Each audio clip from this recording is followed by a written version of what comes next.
Hi, I am Rakesh Mangala. Welcome to Smart Neuro. നമ്മൾ ബിസിനസ്സിലേക്ക് focus ചെയ്യുമ്പോൾ ഏറ്റവും റിസ്കി ആയിട്ടുള്ള ഒരു പദമുണ്ട്. എന്താണ്? പാർട്ട്ണർഷിപ്പ് എന്ന് പറയുന്നത്. നമ്മൾ പല ബിസിനസ് ഫെയിലിയേഴ്സും ഡീപ്പായിട്ട് ഫോക്കസ് ചെയ്യുന്ന സമയത്ത്, ഡീപ്പായിട്ട് അനലൈസ് ചെയ്യുന്ന സമയത്ത് നമുക്ക് മനസ്സിലാക്കാൻ പറ്റും ആ കമ്പനിയിൽ നല്ലൊരു പ്രൊഡക്റ്റ് ഉണ്ടായിരുന്നു, നല്ലൊരു സർവീസ് ഉണ്ടായിരുന്നു. പക്ഷേ ആ ഒരു പാർട്ട്ണർഷിപ്പിലുള്ള പ്രോബ്ലം കൊണ്ടാണ് ശരിക്കും പറഞ്ഞു കഴിഞ്ഞാൽ ആ ഫേം സ്റ്റോപ്പ് ആയിട്ടുള്ളത്. അതെ, ഈ ഒരു കാറ്റഗറിയിൽ, അതായത് ബിസിനസ് ഫെയിലിയേഴ്സ് നമ്മൾ ഒരുപാട് ഫേംസുകൾ ചെക്ക് ചെയ്യുന്ന സമയത്തൊക്കെ നമുക്ക് കാണാൻ പറ്റും പാർട്ട്ണർഷിപ്പിലുള്ള പ്രോബ്ലം കൊണ്ട് ഒരുപാട് ഫേമുകൾ സ്റ്റോപ്പ് ചെയ്തിട്ടുണ്ട് എന്നുള്ളത്. ശരിക്കും പറഞ്ഞു കഴിഞ്ഞാൽ അതിനൊരു ഫോർമുല ഉണ്ടോ? ഡെഫിനറ്റ് ആയിട്ടും അതിനൊരു ഫോർമുല ഉണ്ട്.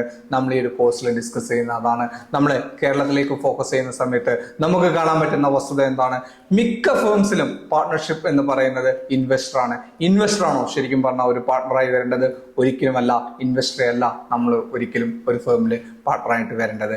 വളരെ ഡീറ്റെയിൽ ആയിട്ട് നമുക്ക് ഈ ഒരു ടോപ്പിക്കിനെ കുറിച്ച് ഈ ഒരു 1 വീക്ക് പ്രോഗ്രാമിൽ ഡിസ്കസ് ചെയ്യാം. ഡെഫിനറ്റ് ആയിട്ടും ഞാൻ പ്രോമിസ് ചെയ്യുന്നു ഇതിൻ്റെ ഒരു സൊല്യൂഷൻ ഉണ്ട്. ഫോറിൻ കൺട്രീസിൽ ഫോക്കസ് ചെയ്താൽ നിങ്ങൾക്ക് മനസ്സിലാക്കാൻ പറ്റും ഏറ്റവും കൂടുതൽ സക്സസ് ആവുന്നത് അവിടെ സ്റ്റാർട്ടപ്പുകളാണ്, പാർട്ട്ണർഷിപ്പ് ഫേമുകളാണ്. എന്തുകൊണ്ടാണ് അവിടെ സക്സസ് ആവുന്നത്? കറക്റ്റ് ഒരു ഫോർമുലയുണ്ട്. ആ ഒരു ഫോർമുല തന്നെയാണ് നമ്മളും ഈ ഒരു ക്ലാസ്സിൽ ഡിസ്കസ് ചെയ്യുന്നത്.